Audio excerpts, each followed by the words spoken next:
Imagine a system where the person who's been charged is no longer allowed to defend himself. Oh, are you seeing the connection here? Like the parking garage attendant who was shot by he gets arrested. Like Jose Alba, who tried to save his own life from a lunatic in his bodega, he gets arrested. The people who are the victims of the tyranny don't get to speak. CNN speaks for them.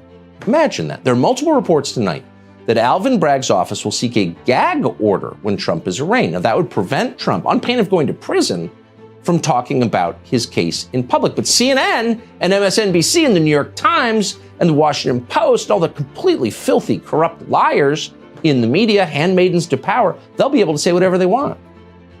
Right now, the country is facing an important decision.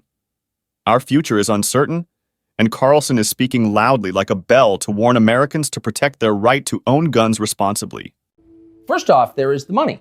The one thing that all dictators have in common is they enrich themselves and their families, their tribe, even as the countries they govern grow steadily poorer and more desperate.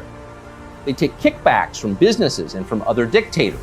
They use the official functions of their government to funnel cash to themselves. They don't bother to hide the fruits of this.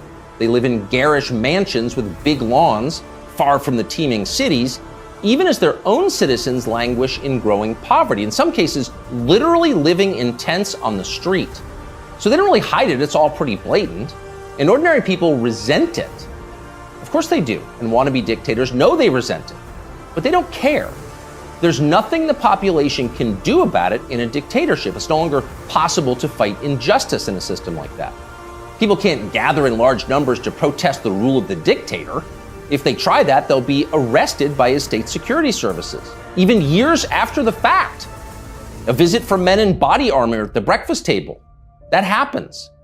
And if citizens persist in believing they can gather in groups to protest, they may be a bullet to the throat.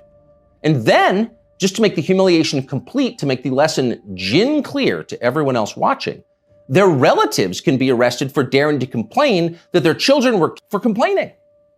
That actually happens in some places. By 2008, it was obvious to anybody who was paying attention that Barack Obama had a strange and highly creepy personal life. Yet nobody ever asked him about it.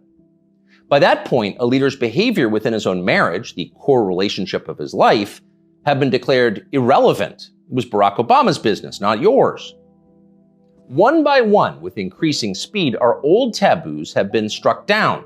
Those that remain have lost their moral force. Stealing, flaunting your wealth, striking women, smoking on the street, shameless public hypocrisy, taking other people's money for not working.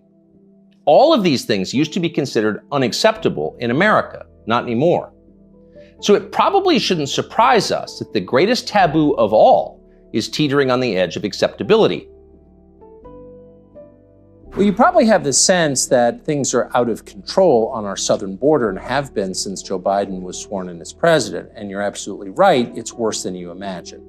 A new forecast from Princeton Policy Advisors projects 1.86 million illegal immigrants crossing the southern border this year. That's the projection.